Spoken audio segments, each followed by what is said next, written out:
Perfecto. Pues, bienvenidos a un conversatorio México Libertario sobre el tema energético. Nos acompaña el licenciado ingeniero Gonzalo Monroy, experto en este tema, sobre todo en México y Norteamérica, y pues él nos va a dar una introducción a también mi compañero moderador Omar Sendeza, que es del Partido de Libertad MX, ideología objetivista, y yo soy Nayeli Esparza, anarcocapitalista y pues del grupo de feminismo libertario. Adelante, ingeniero. Pues bueno, muchísimas gracias justamente por invitarme. Es un honor poder platicar con ustedes con todo este tema, no solamente el eléctrico, sino energético en general, y ver justamente cómo la nueva administración, los gobiernos populistas, no solamente de México, sino a lo largo y ancho del orbe, están tratando de hacer esta reimposición del Estado sobre el mercado y sobre la libertad de elección de las personas. Si quieren, justamente arranquemos con eso. Y pues bueno, explicar un poquito dónde estamos hoy, ¿no? Creo que eso es algo muy importante con respecto a dónde estábamos, hacia dónde íbamos y cómo esto es un retroceso, al menos en el caso mexicano. Primero, empezaré con un poquito de contexto. Hay que entender claramente de que en el 2013 se hace esta reforma energética, una de las reformas estructurales, y entramos justamente con una apertura sobre todo de un mercado. No se trataba de privatizar, no se privatizó literalmente ni un clavo de Pemex o de CFE, las empresas del Estado, sino que se trató de abrir los espacios de inversión, en este caso inversionistas públicos, privados, nacionales y extranjeros, poder atraer la tecnología que el Estado a través de sus empresas no tenía, poder atraer más capitales y con ello desarrollo, empleos y todo lo demás. ¿Qué termina pasando? De una manera muy incipiente en el mercado eléctrico, sobre todo, estábamos en el mercado eléctrico mayorista, donde los grandes consumidores de electricidad podían justamente ir en anticipación a través de subastas, ir comprando su energía, ir generando costos cada día más bajos de generación y en el proceso, esa es una parte importante, ir teniendo cosas con el medio ambiente. Hoy podemos saber con bastante claridad que los costos de generación de las energías renovables son prácticamente una fracción de lo que son las energías fósiles, especialmente aquellas más sucias como el carbón o el combustible. Para darles un dato, justamente la generación por energía eólica es un 70% más barata que la del combustible y ciertamente mucho más cuando se considera las emisiones que emite esta parte, especialmente el dióxido de azufre. ¿Qué termina pasando en este 2019, 20, 21 que estamos al día de hoy? Pues simplemente estamos viendo de que el Estado, al no poder o al no querer, mejor dicho, porque no es una imposición legal, sino es una imposición de prioridades, valga la expresión, simplemente había dejado y abandonado su mercado de generación, que es un negocio donde estaba perdiendo dinero, para conservar sus monopolios, que son monopolios naturales, de la transmisión y la distribución, negocios donde gana generosamente de dinero. ¿Qué termina pasando? Justamente estas plantas al enfrentar una competencia cada día más ávida y con el costo y riesgo que estaban llevando los inversionistas, pues obviamente queda en la parte final de la cola. Obviamente hay muchas partes donde no se despachaban estas plantas y obviamente al Estado mexicano, en este caso a la CFE, le terminaba costando sueldos y salarios tener esas plantas paradas. ¿Qué es lo que terminan haciendo? Al no poder competir de una forma legal, tratan justamente de mover las reglas para ponerse al frente de la cola. Eso originalmente, en poca gente lo recuerda, pero eso no nació con esta ley, eso lo intentaron hacer en el 2020 a través de dos mecanismos principalmente. Uno, justamente los acuerdos del SENACE para la interconexión de estas plantas, sobre todo renovables. Y el segundo, esta famosa política de confiabilidad, ahorita verán por qué les digo las comillas, para justamente poner al frente de la cola a las plantas de Comisión Federal de Electricidad. Obviamente estos planes, yo lo llamaría así, fueron echados abajo por la Corte en diferentes instancias. En ese caso, las empresas generadoras lograron suspensiones primero provisionales y después definitivas.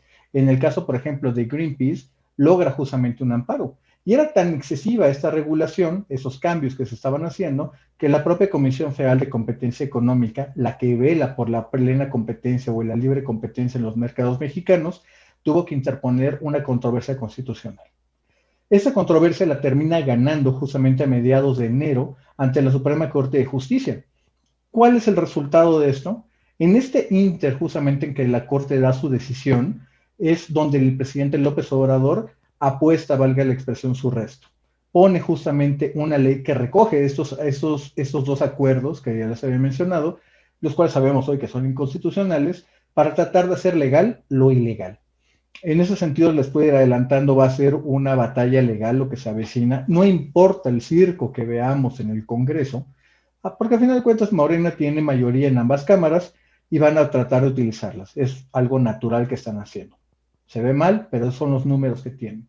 Y en el sentido de que vamos a terminar llegando a toparnos, sí, con leyes que están ahí, de leyes regulares, tenemos la Constitución y tenemos los tratados internacionales. Así que les puedo ir adelantando de que vamos a tener una serie de litigios que no se van a resolver rápido, que van a tardar mucho más, e incluso podemos ir aventurando justamente que va a ser una competencia para ver qué se acaba más rápido, si estos litigios o la propia administración del presidente López Obrador. Si quieren, con ese preámbulo, Nayeli, abrimos justamente para preguntas, para tener esa conversación.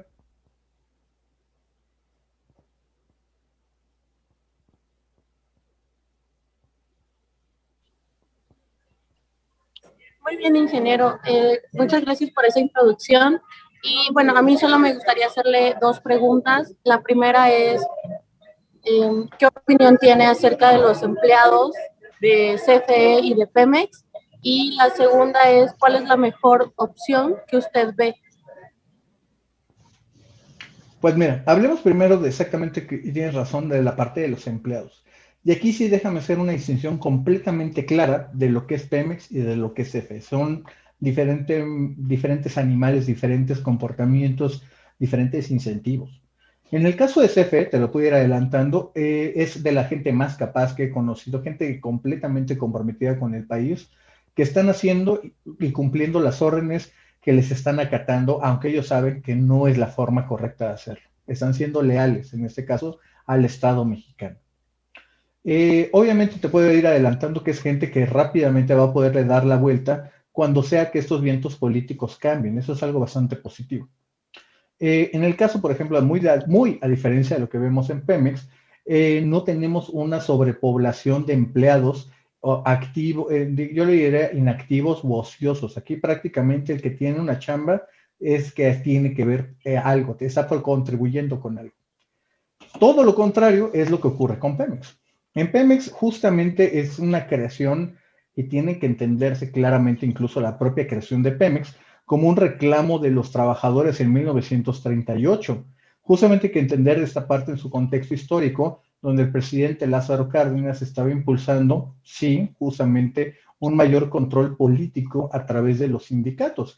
Vimos el sindicato de maestros, que es data de esa primera época como génesis. Vemos justamente otros gremios como la parte campesina, obrera, lo que antes era la CNC, la CMOP. Justamente vemos incluso la creación de la CTM. En este caso, no es que obedeciera a los justos reclamos de los trabajadores en pos de la eficiencia. Nada que ver, absolutamente nada que ver. Era justamente una parte de control político sobre una rama prioritaria para el Estado mexicano. Esto que le estoy diciendo, por desgracia, data de 1938, pero se ha arrastrado hasta estos momentos. Así que en ese sentido, ahí te puedo decir de que a diferencia de CFE, acá estamos viendo a más de 125,000 empleados. Los planes para ir reduciendo la plantilla laboral han sido detenidos en los últimos 2 años. Seguimos con unos pasivos laborales que exceden ya los 100,000 millones de dólares. Eso, para darnos una idea, es prácticamente el equivalente, 90%, de lo que Pemex tiene de deuda. Esa deuda al menos se utiliza para la producción de hidrocarburos valiosos para la cadena productiva. En el caso de los trabajadores, no es el caso. Vemos justamente de que a pesar de que hay pozos que tienen una vida natural finita, o sea, eventualmente se agarran, se acaban, pues no vemos de que esta gente termine siendo desplazada, ya sea justamente despedida o que sea movida justamente a otras áreas donde puede seguir contribuyendo, instruyéndose para tener una mejor capital humano. No es el caso. Justamente el contrato colectivo de trabajo previene estos movimientos laterales de un proyecto a otro. Es por eso que tenemos tan pocos especialistas en Pemex. E incluso, también hay que decirlo claramente, hemos perdido muchísimo en términos de capacidad de la fuerza productiva en Pemex, cuando muchas de las áreas prioritarias, entre ellos la exploración, el diseño de pozos, algo muy importante, se ha subrogado, justamente se ha contratado con alguien más, porque la fuerza interna desde Petróleos Mexicanos no es suficiente para hacer proyectos competitivos. Así que en ese sentido, por desgracia, sí, hay prácticamente la mitad de los empleados en Pemex que no logran justificar siquiera su fuente de trabajo.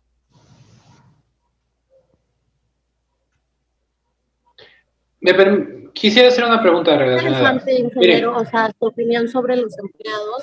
Y bueno, nada más mi otra pregunta sobre la alternativa que usted ve, tanto para los empleados como para esos proyectos de CFE y Pemex, ¿cuál sería lo más viable que usted puede ver? Fíjate, qué buena pregunta, Nayeli, y rapidísimo le entramos a eso, porque es una pregunta muy buena. ¿Cuál es el futuro de ambas empresas?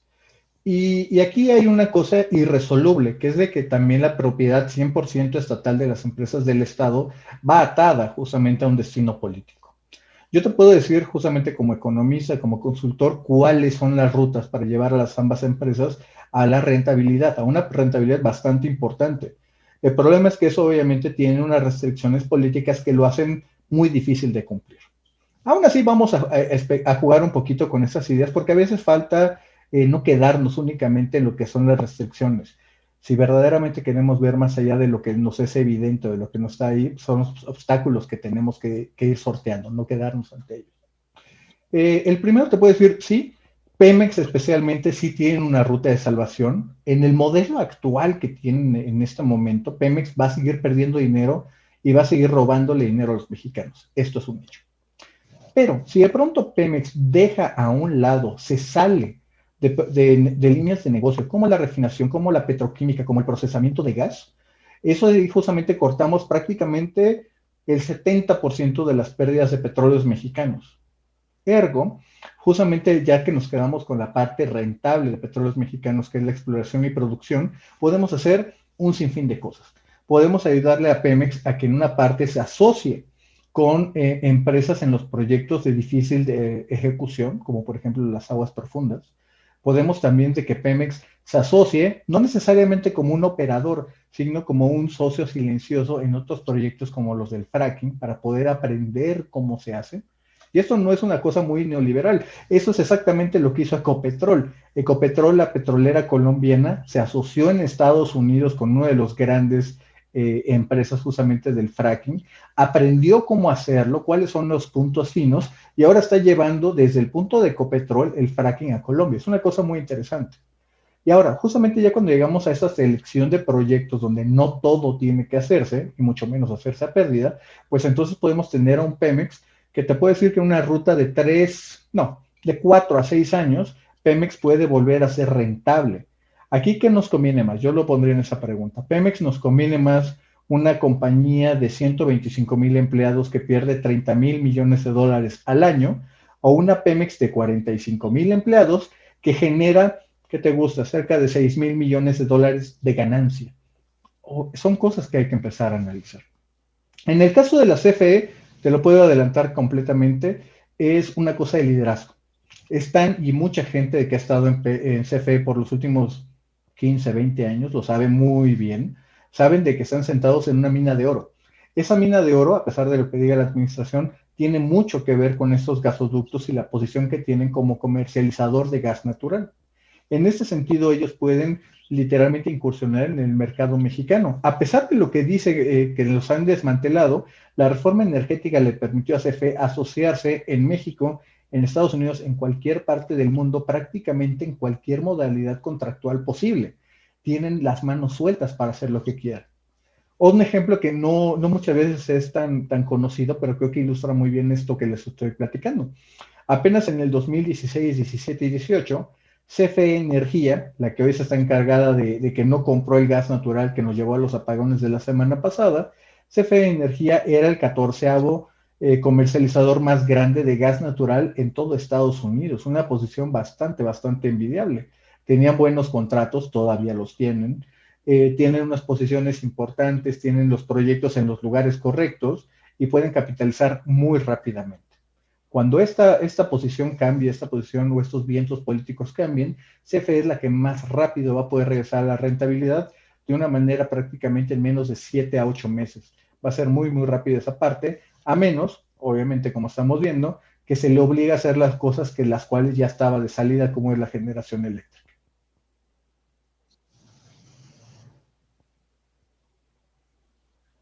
Yo tengo una Muy bien, pregunta que ingeniero, hacer. pues creo que, o sea, esas preguntas dan a otros temas que esperamos que en algún momento las podamos desarrollar mejor con usted. Y bueno, le cedo la palabra a mi compañero Omar, él también tiene un par de preguntas que hacerle y ya después comenzamos la otra sesión de preguntas. Muchísimas gracias. Claro, claro, Nayeli. Buenas noches, señor Murray. Yo me quiero centrar más en el área financiera de Pemex. Concretamente, hace unos meses las calificadoras determinaron que el bono de Pemex era un bono basura. Actualmente, en la bolsa, ¿cuál es la situación de Pemex y de sus bonos? Pues mira, qué buena pregunta, Omar. Y en sí, como muy bien lo dices, a partir de abril del año 2020, dos de las tres calificadoras más grandes, Fitch y Moody's, le bajan justamente los bonos a Pemex, le bajan su calificación y los vuelven bono basura, cumpliendo la regla de 2 de 3 de las calificadoras.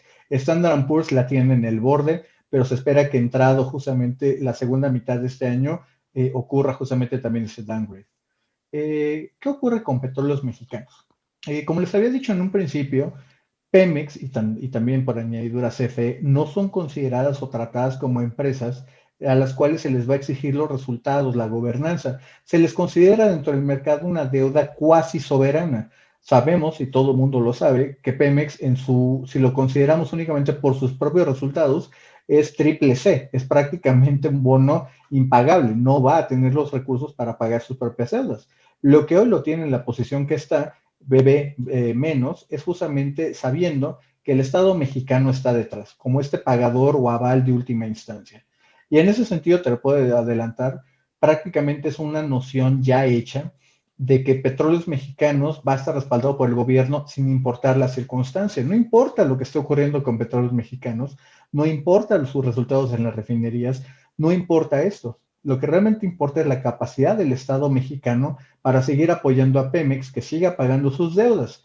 Que dentro de todo esto también hay una cosa bien importante, Omar, y tiene que ver sobre todo con las tasas con las cuales Pemex ha refinanciado su deuda. Eso es algo que casi nadie se ha detenido a ver. En ese sentido, por ejemplo, cuando vemos previo a 2018, vemos que Pemex estaba refinanciando deuda a un 2%, 3%, máximo 4%, como le ocurrió en 2016, en euros o en dólares. Tan solo para ver una cuestión, apenas en 2020, en abril de 2020, Pemex emite una deuda, o justamente para refinanciar, y yo ahorita voy a explicar un poquito la parte del refinanciamiento, lo hace una tasa de 6.75 sobre euros. Para darle un poquito de idea a la gente, en ese mismo momento el banco alemán estaba pagando tasas negativas de interés. Obviamente, cuando estamos viendo que en el mercado se pagan esas tasas, obviamente todos los traders, sobre todo los de fixed income, iban a ir y a suscribir los bonos de Pemex. Por eso que veíamos 4 o 5 veces la demanda. Obvio, están regalando dinero. ¿Por qué hice un poquito de énfasis ahorita con la parte del refinanciamiento? Porque todo esto es simplemente ir pateando el balón a una mayor tasa. Es por eso que cuando la deuda de 2018 termina en 100 mil millones de dólares, en el 2019 ya era justamente de 110 mil millones de dólares. Hoy, con los números que acaba de presentar Pemex esta mañana, estamos hablando de 113 mil millones de dólares. Esos 13 mil millones de dólares adicionales, déjenme ser muy claros, es solamente costo financiero. No se fue a ningún proyecto productivo, no se fue a una inversión para tener mayor producción de petróleo o de gas, no se fue a las refinerías para que evitar justamente que estén incendiándose a cada rato. Eso no fue para hacer Pemex más competitivo, simplemente es un costo mayor de deuda. Así que en ese sentido incluso sabemos que la gente justamente que está en la dirección corporativa de finanzas ha hecho un estupendamente terrible trabajo con respecto a las finanzas y a los manejos financieros de Petróleos Mexicanos.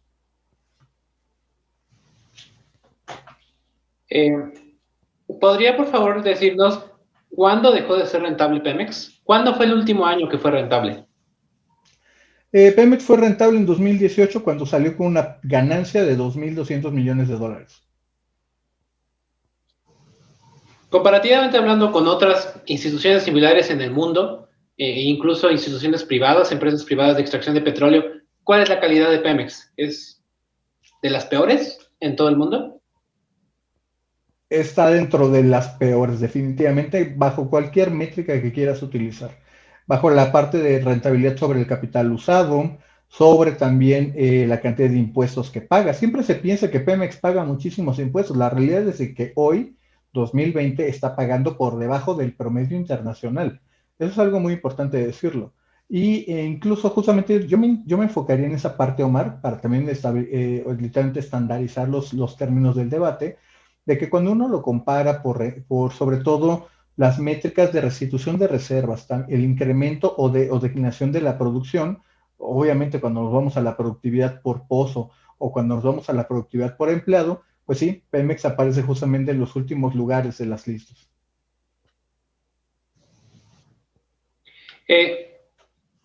Relacionado con este tema, bueno, sabemos que próximamente el presidente quiere hacer la nueva refinería. Conocemos y según lo que he leído, incluso he escuchado a usted mismo, es un pésimo negocio, una pésima idea. ¿Qué futuro le ve a la extracción de petróleo en México? ¿Tiene futuro? Sí, esa es una buena pregunta y yo te diría, sí, sí tiene todavía un gran futuro, pero no es el futuro que todo el mundo está pensando. La realidad es de que estamos viviendo, y la gente a veces no es tan sencillo porque estamos hablando siempre de la transición energética, pero estamos viviendo en una era de abundancia de petróleo como nunca antes. Eso es algo súper importante. Eh, Quizá porque yo tengo algunas canas, la gran mayoría de aquí son mucho más jóvenes, pero de pronto en los 70 se hablaba de que el petróleo se iba a acabar y que vamos a llegar a las guerras y que eso justificaba toda una forma de pensar bastante maltusiana donde los recursos eran finitos y ya no había más que hacer. La realidad es de que ese no ha sido el caso. La tecnología ha abierto nuevas puertas y hoy sabemos, por ejemplo, para darles una cifra, hoy tenemos 3 veces más las reservas probadas mundiales comparadas que en 1980. Hoy hay mucho petróleo y prácticamente a través de la revolución de las lutitas, lo que les platicaba del fracking, hoy hay prácticamente petróleo en la gran mayoría de los países. No te diría si es en el 70-80%, pero en la mayoría de los países. Hoy justamente eso también tiene un impacto geopolítico impresionante. Antes Estados Unidos era rehén, hay que decirlo, de los países de los cuales importaba su petróleo. Hoy Estados Unidos es el segundo exportador más grande, perdón, tercero exportador más grande de petróleo del mundo.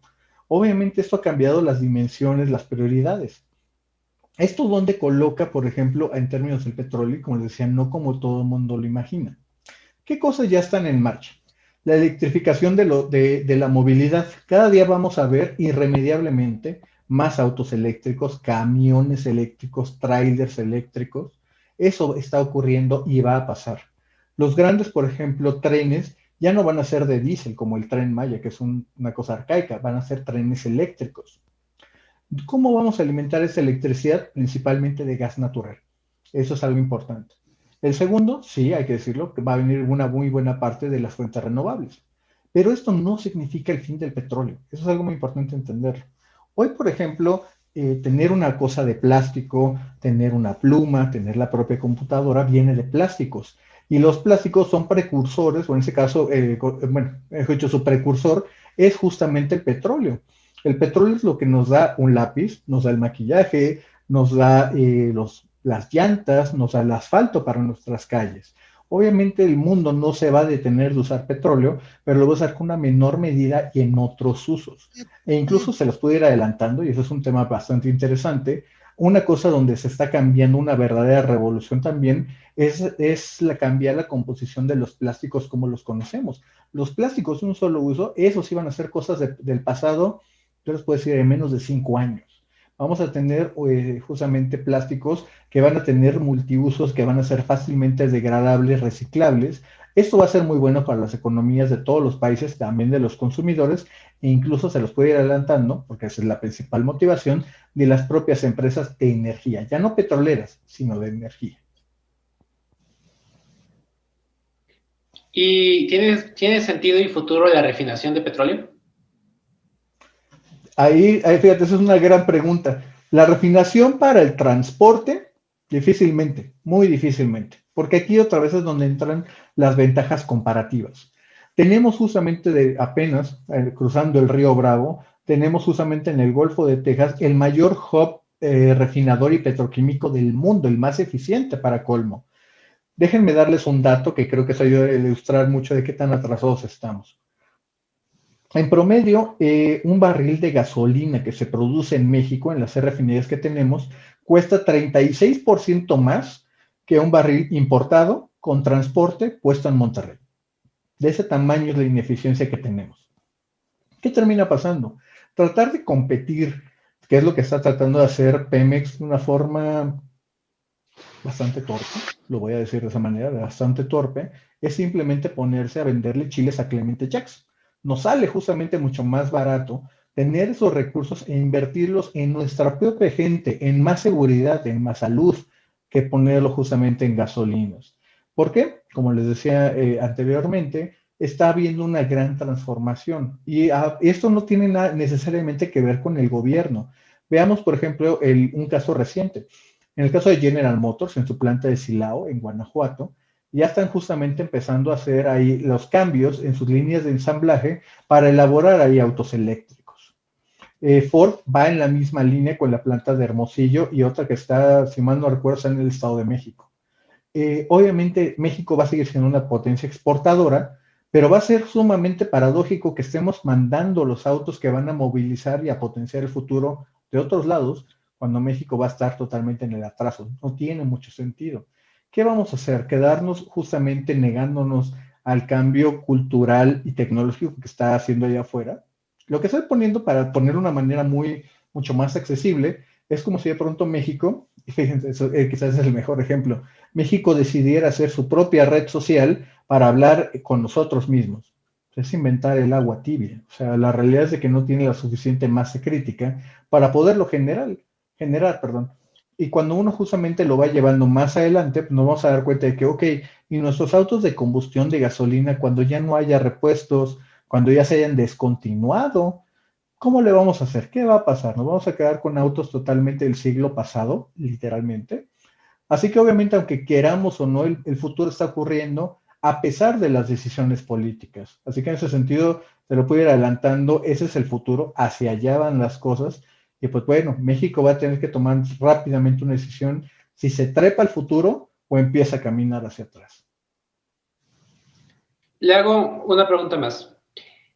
Uno de los argumentos, quizás el principal, por el que el presidente AMLO desea hacer una nueva refinería, es por la, a mi parecer, mal llamada seguridad energética.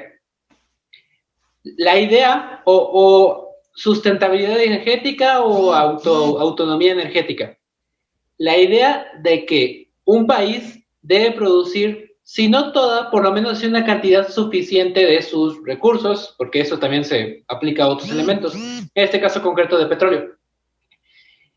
Le pregunto directamente, ¿cree usted que tiene sentido este concepto de seguridad energética? Y si lo tiene o no lo tiene, ¿cree que lo está haciendo bien el gobierno? Qué buena pregunta, Omar, y déjame decirte, porque le acabas de pegar a uno de los corazones discursivos que no coinciden con la realidad. Tú estás en el término correcto. Lo importante es la seguridad energética. Lo que ha estado hablando el gobierno es la soberanía energética. La diferencia entre soberanía y seguridad te puedo decir, es muchas veces cosmética, pero es muy importante sus implicaciones y de sus connotaciones. En la forma en que lo ha llevado este gobierno, el de Andrés Manuel López Obrador, se refiere en términos de la soberanía energética como la autosuficiencia. México tiene que producir sus propios combustibles para poderlo justamente ser una nación soberana. Bueno, es cierto, lo somos. Vamos ahorita a platicar de eso. En el caso que tú estás diciendo muy bien, y ese es el término correcto, se trata de la seguridad energética. Y la seguridad energética es algo muy diferente. No se trata de quién lo produce. Se trata de una cosa, sobre todo desde un punto de vista del consumidor. Se trata de que el consumidor tenga la energía, llámese electricidad, gas natural, gasolinas, cuando la requiera, en forma confiable, a precios asequibles. Déjame darte un ejemplo, creo que va a ser un ejemplo bastante bueno y puntual. Cuando fue el desabasto de gasolinas, justamente en enero de 2019, el presidente por ahí nos agarraba y decía, es que el país está lleno de gasolina, ahí tenemos unos buques en Tuxpan. Oye, señor presidente, pero al haber cerrado los ductos, no había forma de llevar el combustible, la gasolina, llevarlo de una manera literalmente confiable y costeable a lugares como Guadalajara o Morelia, que son las más alejadas del sistema, también cuando se cerró la refinería de Salamanca. Obviamente eso no es seguridad energética. Y ahí, fíjate, una cosa bien interesante de Somar es que estábamos importando igual la gasolina de otros lados, no es que fuéramos soberanos. La realidad es que ahí es donde nos metemos a cosas un poco ya empezar a ser un poco más sofisticadas de cómo podemos ser más resilientes, más fuertes, con mayor fortaleza ante cosas imprevisibles. La nevada que acaba de pasar la semana pasada es un buen ejemplo, con respecto a que la energía siga siendo continua y a precios asequibles. Yo te diría, uno de esos factores fundamentales tiene que ver con el almacenamiento. Almacenamiento de combustibles. Hoy, gracias a inversiones privadas, hay que decirlo claramente, privadas, México ya pasó de tener 3 días de combustible a poco más de 5 días. Ya estamos cerca de duplicarlo. Y esto justamente, si llega a haber un huracán en Texas, que es donde principalmente importamos la gasolina, México no se va a quedar sin gasolina. Vamos a pensar en el caso del gas natural ahora que pasó la tormenta invernal en el hemisferio norte. Si uno lo lleva ahí, México sigue viviendo al día en el gas natural.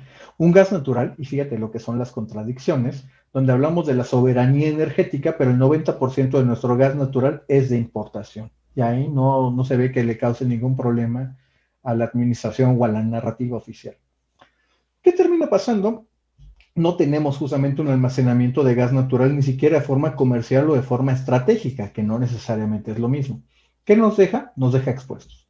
Una cosa comercial como que los precios se hayan elevado de $3 a más de 150 el millón de BTU, lo vuelve totalmente prohibitivo y ya no se cumple lo que te había dicho de que fueran precios asequibles. Te la voy a cambiar, algo similar como lo que platiqué justamente hace poco en una entrevista. Imagínate, por ejemplo, que México sí hubiera hecho la chamba y si tuviéramos este almacenamiento y tener, por ejemplo, inyectar gas natural a $2 y después poderlo vender o revender en Estados Unidos a más de 150. Obviamente eso hubiera sido una ganancia descomunal para México y obviamente pues no se hizo.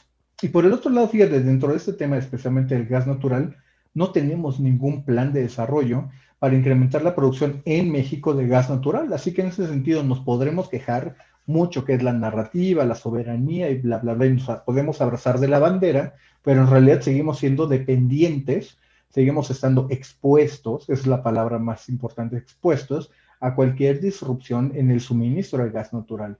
Sí, podemos comprar algunos barquitos en el mercado spot para inyectar gas natural licuado a través de Altamira y de Manzanillo, pero obviamente esto no es suficiente, apenas te dará 1 o 2 días máximo un barquito de esos para poder alimentar el sistema. Para una falla fundamental o crítica del sistema no es suficiente.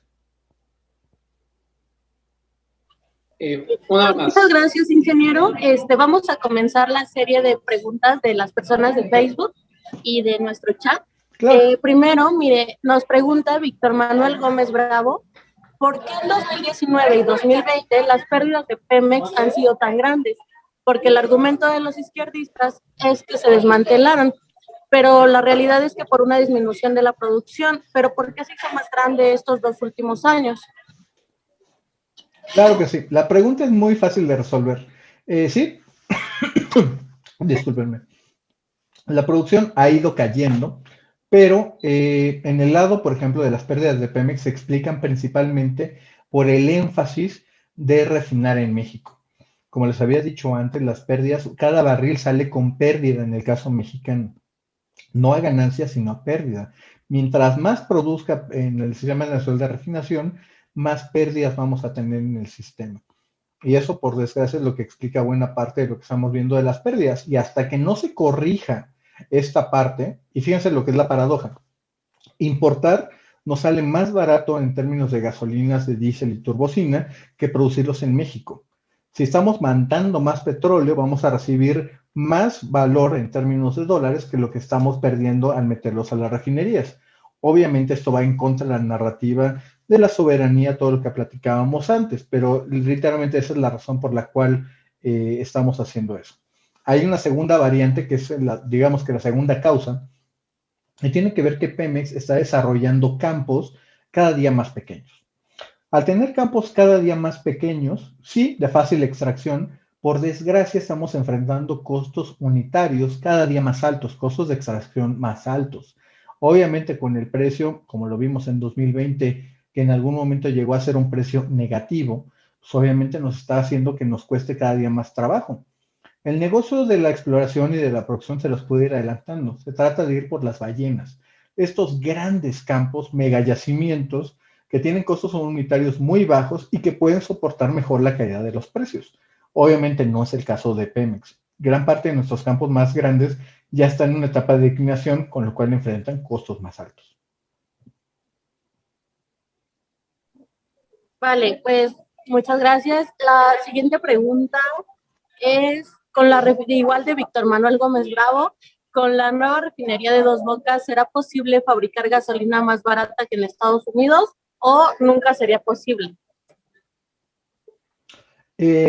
No sería posible. Entremos primero por la parte de los costos. En la parte de los costos, como les decía, por desgracia seguimos teniendo, y déjenme darles un ejemplo también promedio. Pemex utiliza 4 veces más empleados en una refinería con la misma configuración que en Estados Unidos. La misma planta trasladada con los mismos números de unidades en Estados Unidos, utilizamos 4 veces más empleados. En Pemex o en México en general, no se tienen toda la seguridad de suministro de gas natural, de hidrógeno, incluso hasta de agua o incluso hasta de refacciones. Obviamente esto hace que las plantas no estén operando al 100% de su capacidad, lo cual nos lleva de nuevo, como les decía, a unas partes más altas. Déjenme darles también un dato que es muy interesante para comparar las líneas de negocio.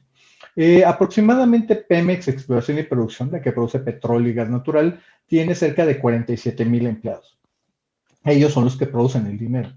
En cambio, tiene cerca de 51,000 trabajadores en Pemex Transformación Industrial, que es una subsidiaria que pierde dinero en las refinerías, la parte de la petroquímica y los centros procesadores de gas. Obviamente aquí, si nos elimináramos, simplemente estaríamos ganando, sustrayendo o quitando, haciendo a un lado esas pérdidas. Y pues sí. Ahora, específicamente de Dos Bocas.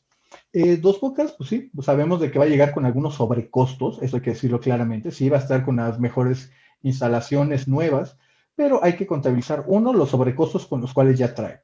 Obviamente también los 2 o 3 años que va a salir de retraso la refinería para alcanzar lo que se había prometido.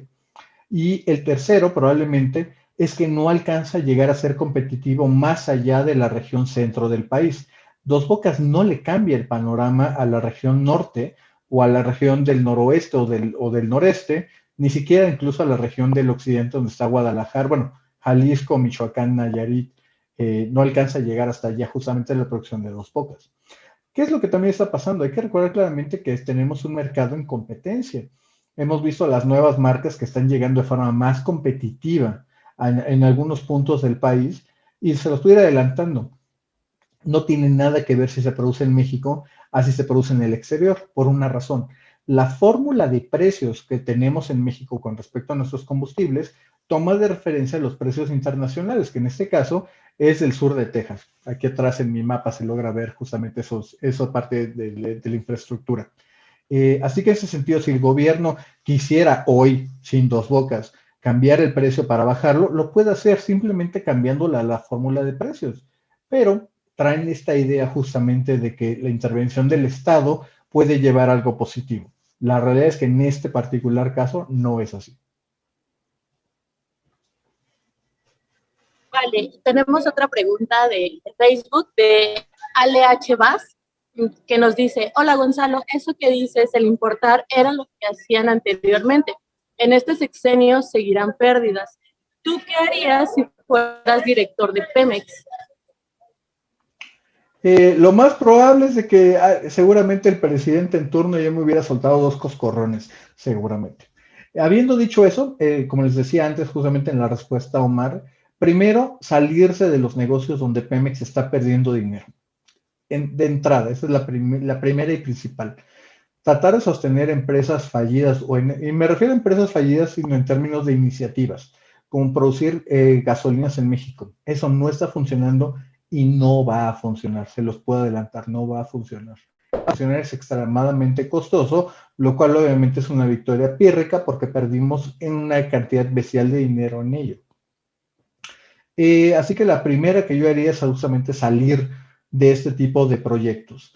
Después justamente buscar asociaciones, incluso fíjense, casi nadie lo toca, pero cuando eran las asociaciones de Pemex, las que han firmado, son cosas bien interesantes, porque es un contrato donde Pemex ya hizo toda la inversión en la parte de la exploración, ya descubrió los lugares donde hay petróleo, así que esto obviamente tiene un valor monetizable. ¿Qué es lo que hace el ganador de la licitación? A Pemex le reembolsa en una cantidad equivalente de la inversión futura del desarrollo del campo. Así que pues, en ese sentido, para la producción futura de Pemex, le cuesta prácticamente cero. Así que en ese sentido podría ser una buena forma para que Pemex atraiga inversiones, también literalmente ahorre gran parte de capital y lo pueda poner en otras cosas.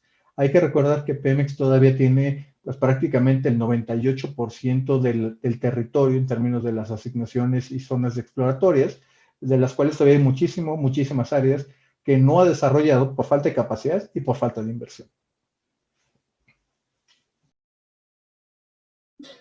Vale, también tenemos preguntas aquí en el chat y le voy a ceder la palabra a Pedro Meléndez, que nos compartió algo. Claro. Pedro, por favor, la pregunta que le querías hacer al ingeniero.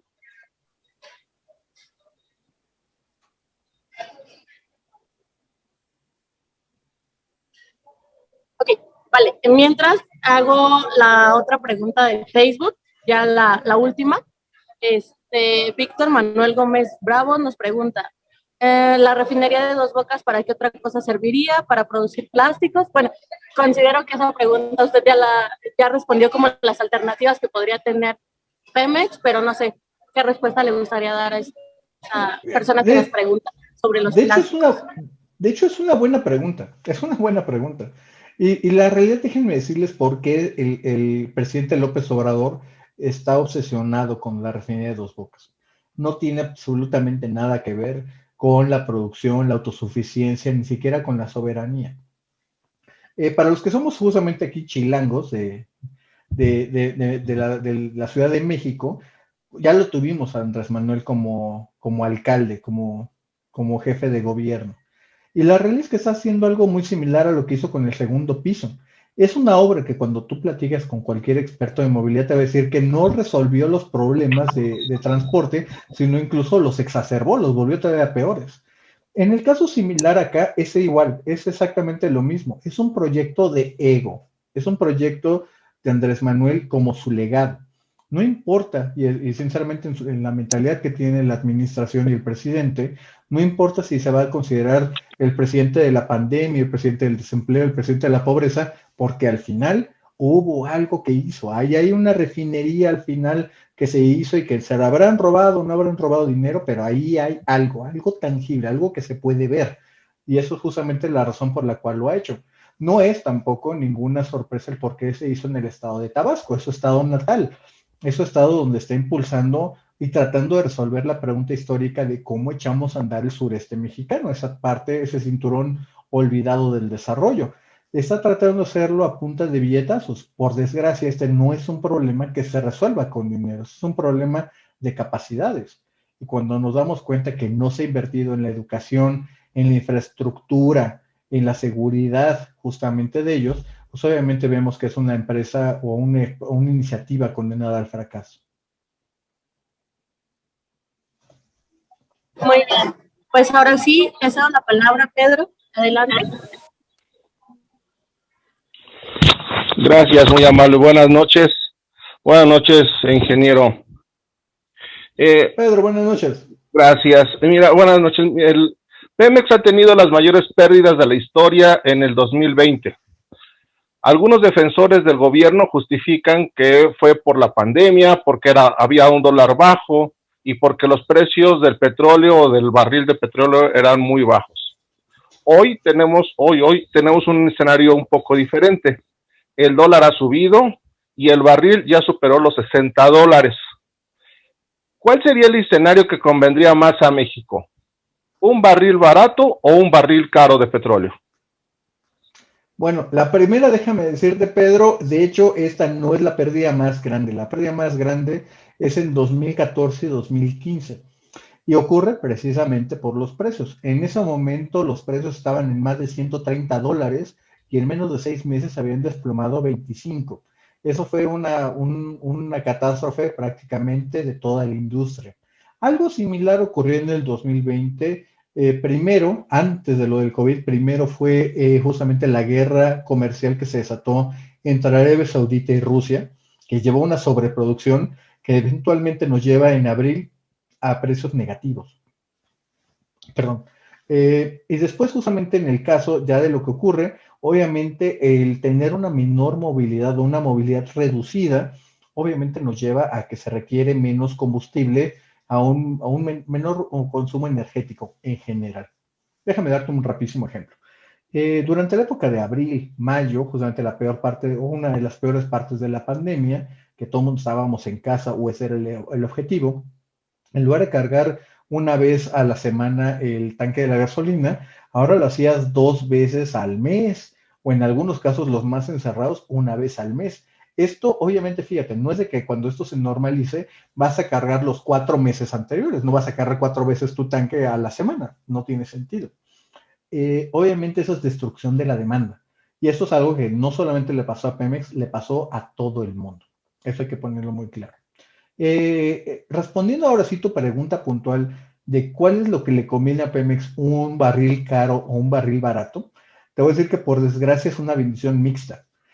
Si el precio del petróleo aumenta, como está ahorita por arriba de los $60, eso significa mayores exportaciones de petróleo y eso está muy bien. Pero por el otro lado, si estamos importando prácticamente 6 o 7 de cada 6 de cada 10 litros de gasolina, obviamente eso se come los márgenes que pudiste haber ganado. Así que en términos hoy, donde está Petróleos Mexicanos, es prácticamente neutral, con una ligera tendencia a negativo con respecto al precio del petróleo. Ok, muchísimas gracias. Una preguntita más. Sí. Cuando estaba en campaña López Obrador, se quejaba de que la gasolina estaba más cara que en Guatemala y que era muy indignante. Hoy, si vemos los precios que están registrados a nivel internacional de gasolinas en el mundo, Guatemala sigue estando más barato que en México. Los defensores del gobierno dicen que hasta que concluya Dos Bocas va a ser cuando nuestra gasolina sea más barata. Sin embargo, Guatemala, Costa Rica, Honduras, Panamá tienen gasolinas más bajas que México y no tienen petróleo ni refinerías. ¿Cómo se les explica esto a estos defensores? ¿Será por la libre competencia y menos impuesto a las gasolinas o hay otras razones? Principalmente son esas, Pedro, lo acabas de mencionar muy bien. A pesar de que no tengas un jugador doméstico, como es en el caso de Pemex, puedes tener mercados más eficientes. Eso es una buena parte. Dos, le acabas de pegar muy bien, es la cuestión impositiva. Hoy, por ejemplo, que las gasolinas están en prácticamente 21 o 22 pesos, hay que decirle a la gente, aproximadamente 6 pesos, 6.50 se está yendo en puros impuestos. Eso es algo importante de decirlo. Una cosa, por ejemplo, y yo creo que ata muy bien con lo que dije justamente al principio del preámbulo de la reforma, es que se estaba tratando también de corregir todas las décadas de subinversión que había tenido Pemex en muchas áreas, especialmente en la parte de los petrolíferos. Como les dije, que de pronto la 15ª economía más grande del mundo, que era México, solamente tuviera 3 días de almacenamiento de gasolina o de diésel, pues eso simplemente es un problema gigantesco, pero eso es donde vivíamos prácticamente al día. Si tú revisas, por ejemplo, los países de Centroamérica, también te vas a dar cuenta que también es una cosa del tamaño de mercado. Son minúsculos, sinceramente, son minúsculos. México como país es un mercado normal, ya sin COVID, estábamos hablando de cerca de 800,000 barriles diarios. En el caso, por ejemplo, de Panamá, no llega ni siquiera a los 120,000, es apenas una fracción. Una refinería, por ejemplo, como la de Madero, si funcionara bien Madero, eso es otro cantar, podría abastecer totalmente un país. Obviamente aquí las escalas importan mucho, Pedro. Muy bien, pues muchas gracias, Pedro, por tus preguntas. Le voy a hacer la otra pregunta de Facebook. Nos dice Héctor Hugo Cruz Sáenz, en el entorno mundial, ¿cree que alguna subida en precios del petróleo pudiera ser la que haga a Pemex rentable?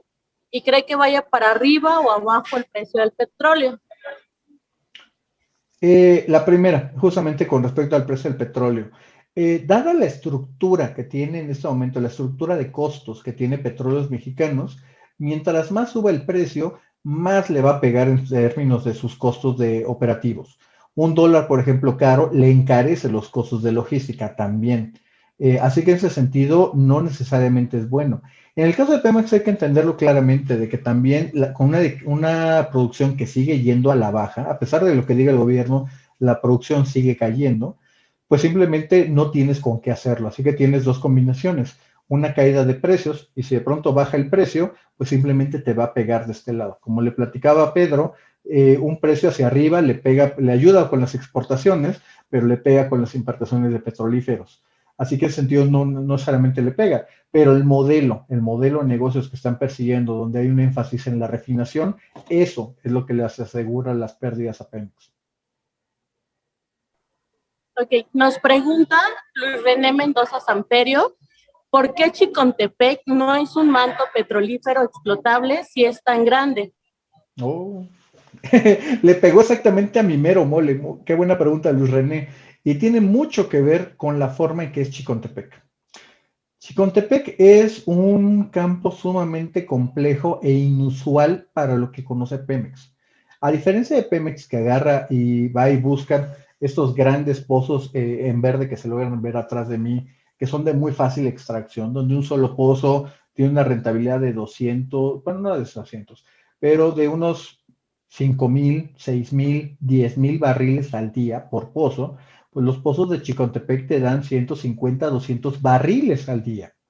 Obviamente es una forma de repensar completamente, poner un pocito de 5 millones de dólares a una cosa que es minúscula de yacimiento, es por eso que los costos nunca salen bien ahí en esa parte. Que es donde debería haber sido en su momento, y eso yo lo vi justamente cuando estuve en la Secretaría de Energía, cómo es la forma de abordar Chicontepec. Chicontepec, la forma en que se puede saber es justamente a través igual del fracking, desarrollo masivo de un solo punto en una extracción múltiple, tratar de buscar la forma de hacer pozos multifracturados, multicapas literalmente, pozos multilaterales para poder tener la mayor rentabilidad del pozo. Eso es lo que va a hacer que Chicontepec salga adelante, porque el recurso está ahí, es un recurso bellísimo, tiene incluso unas propiedades, te puedo decir que de calidad mundial, pero aquí es la forma en cómo se va a desarrollar, es por desgracia las capacidades que Pemex de las cuales no tiene. Ese es un problema gigantesco. La riqueza está ahí, pero no tienen la idea de cómo sacarla. Muy bien, ingeniero. Hay otra pregunta.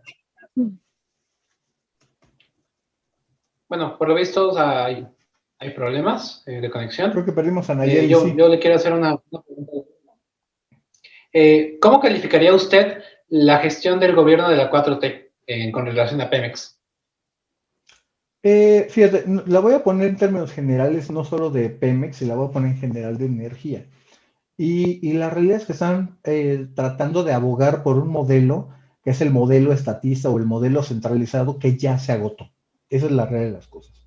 Ejemplos hay a diestra y siniestra. Pero tomemos el más reciente porque es lo más fácil a veces de recordar ahora que estuvieron los apagones en el norte del país, noreste. Tiene mucho que ver justamente con la cantidad de inversiones que se requiere para tener un sistema confiable.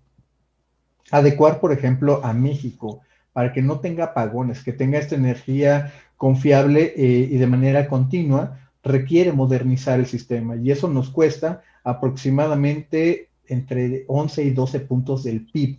Es una cantidad bestial de dinero. Así que en ese sentido, por desgracia, están entrando a una parte donde su hostilidad a la inversión privada, pues obviamente le está cerrando más puertas. Y yo te diría, en esta pelea totalmente innecesaria, es donde nos están dejando los mexicanos expuestos. ¿Cómo le explicas que es por la soberanía que la gente no tenga luz cuando tiene respiradores para sus enfermos en casa o que tiene justamente refrigeración de medicinas.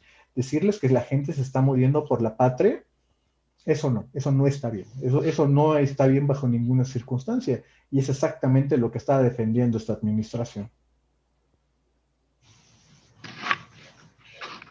Una más. Hablando de política doméstica, ¿cuál es el escenario energético en caso de que Morena retenga el Congreso?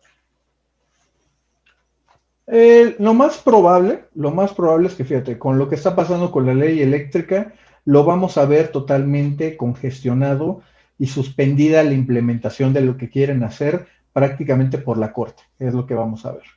En el lado, por ejemplo, de los hidrocarburos, vamos a ver, curiosamente, algunas historias de éxito del lado privado. Vamos a ver que, por ejemplo, la producción, que siempre la hacen menos y la menosprecia Pemex, pues la realidad es que va a seguir creciendo. Es muy probable que para 2021 la producción privada de hidrocarburos se duplique. Es una cantidad todavía pequeña, hay que reconocerlo, pero se va a duplicar. En cambio, Pemex está destinado en este momento, con las condiciones de proyectos que tienen, a perder entre un 2 y un 3% de la producción. Así que seguramente lo que vamos a ver, te lo puedo ir adelantando, vamos a ver mucha narrativa, vamos a ver mucha retórica incendiaria, que están robándose los hidrocarburos, bla, bla. La realidad es que no es cierto.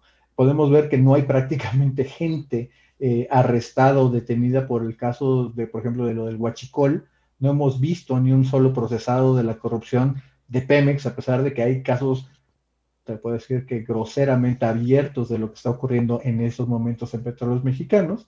Así que seguramente lo que vamos a ver, en pocas palabras, vamos a ver mucho ruido y pocas nueces.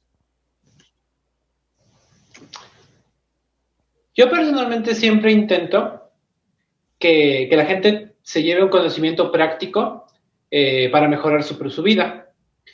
Le voy a dar un caso muy concreto. Yo invitaría a todos los que nos estén escuchando que ya no compren gasolinas de Pemex, que en general traten de boicotear a Pemex. Un ejemplo, es una idea muy personal. ¿Usted qué consejos prácticos le daría a la gente para que no se vea tan afectado por las pésimas decisiones de nuestros gobiernos en cuestiones energéticas? La primera es resiliencia. Fíjate, aquí hay que ser también, incluso en esa parte, Omar, bastante claro. Cuando tú ves una gasolinera de Pemex, no es de Pemex, es de un grupo privado. La realidad es de que hay un empresario detrás, y ahí podemos entrar a una discusión de que si son empresarios respetables u honestos, o son amigos del sistema o no lo son. Eso es otra discusión. Pero la realidad es de que casi todos son empresarios privados. En el caso, por ejemplo, de otras gasolinas también lo son. Yo entiendo muy bien lo que tú estás diciendo en términos de tener una mayor competencia en el mercado, sobre todo de los combustibles. Yo desde un principio, hace ya 7 años, le decía justamente a varios de mis clientes que la cara visible de la reforma energética no iba a estar en una plataforma ya olvidada del Golfo de México, iba a estar en las gasolineras. Ahí es donde la gente iba a poder comparar y ver que Pemex se enfrentaba a la competencia, ver las diferentes marcas y ver los diferentes precios. Hay algunas, hay que también decirlo, que le compran su gasolina a Pemex y simplemente ponen su diferente marca. Hay otras que ellas sí se han puesto a hacer la chamba, ponen sus propias inversiones, ponen su dinero para traer sus propias gasolinas y competirte en producto. Yo lo único que diría es que la gente se atreva a comparar y que vea y que tome las mejores decisiones. El precio es solamente uno de los factores a considerar al elegir combustibles. Y en el caso eléctrico, los que tengan posibilidad, también hay que decirlo claramente, que tengan sus paneles solares. Esto los va a hacer más independientes de todo lo que está pasando con CFE, les va a dar más resiliencia, les va a dar más, ahora que hay apagones, los que tenían las luces prendidas eran los que habían apostado por tener sus paneles y una pequeña batería en casa. Ellos no se quedaron sin luz. Así que en ese sentido ahí es donde hay mucho a nivel personal, a nivel de familia, a nivel de comunidad, estado y región, que se puede hacer ante este centralismo. Una pregunta muy concreta.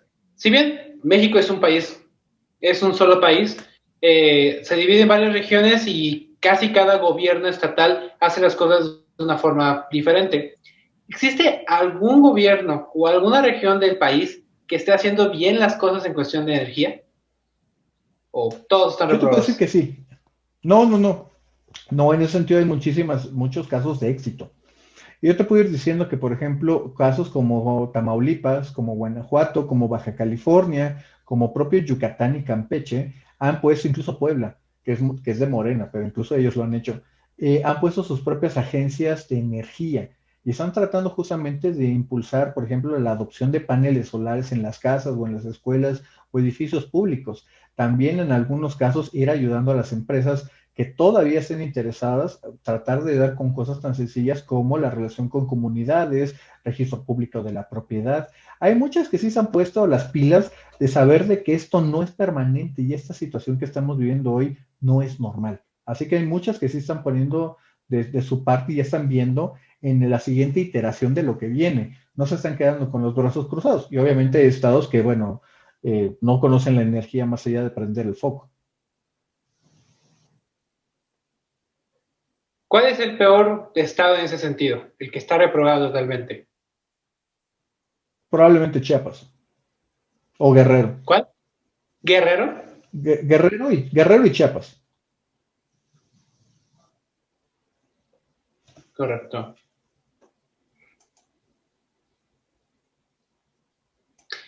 A nivel internacional, ¿cómo ve la extracción de petróleo dentro de unos años? A nivel internacional. A nivel internacional, ahorita, por ejemplo, gran parte de las compañías ya están justamente bajando sus presupuestos de inversión. Prácticamente las grandes empresas internacionales, que son las líderes del sector, lo están poniendo a la mitad. Ahora, ¿qué vamos a ver? Vamos a ver menos proyectos y solamente los más grandes, los más rentables son los que se van a hacer. Así que proyectos marginales, entre ellos incluso el fracking, son los que corren el riesgo de quedarse literalmente en la guillotina, Omar. Un momento, por lo visto tenemos una petición de un momento.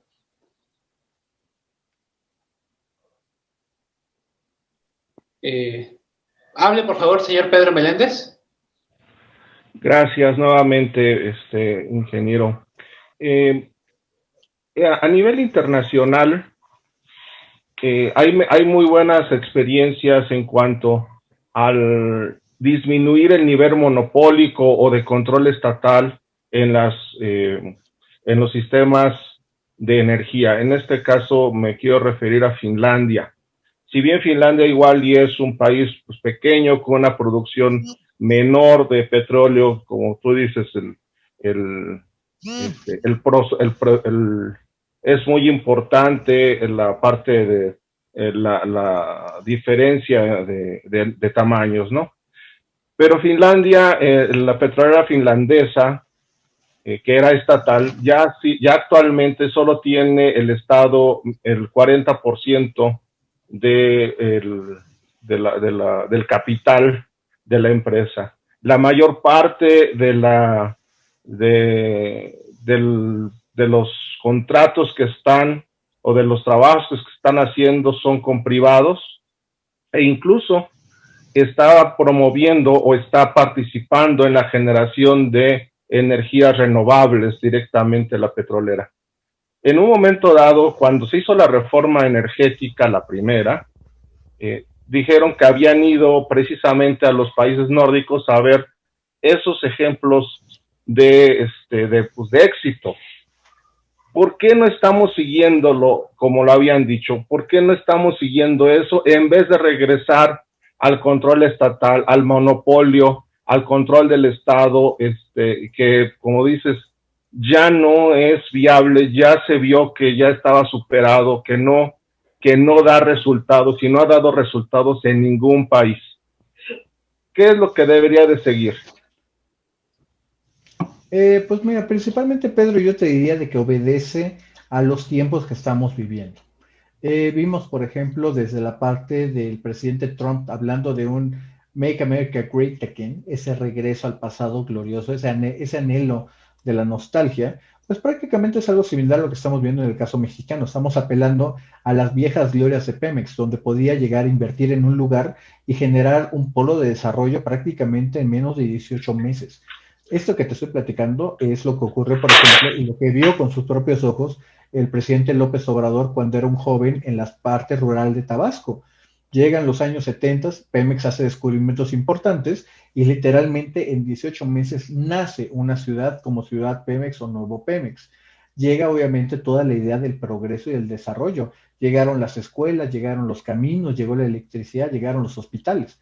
Así que eso es justamente lo que está tratando de apelar el presidente. Está tratando de apelar, y eso es algo por lo cual siempre he dicho que es muy difícil de convencerlo, en términos de esa experiencia vivencial que ya tuvo. Es por eso que nadie lo va a poder convencer de que Pemex pues ya no está en esa condición. Él ya lo vio con sus propios ojitos que se han de comer los gusanos, que obviamente ese es el camino que se tiene que hacer. Obviamente Pemex ya no está en esas condiciones, ya no están los megayacimientos que le podrían dar la vuelta, y pues simplemente estamos en una parte a contracorriente. Ha sido un gusto y un honor que me hayan invitado, Omar, también Pedro, Víctor, ha sido un honor también Nayeli, muchísimas gracias. Ok, muchísimas gracias en nombre del Partido Liberal Mexicano y gracias por atender esta entrevista. Muchas gracias por estar aquí. También quiero agradecer a la Asociación México Libertario. Gracias, señor Gonzalo Monroy. Esperamos volverlo a ver. Yo invito a todos a todos los que nos escuchan a que sigan las redes sociales del partido y se afilien como participantes, como simpatizantes para saber cuáles son nuestras posiciones y actividades. Claro que sí, un gusto y un abrazo. Les mando un gran abrazo a todos y mucho éxito, porque ahorita en este mundo de la posverdad, la libertad es probablemente el valor primario de los individuos. Muchas gracias, ingeniero. Buenas noches. Buenas noches. Hasta luego, señor.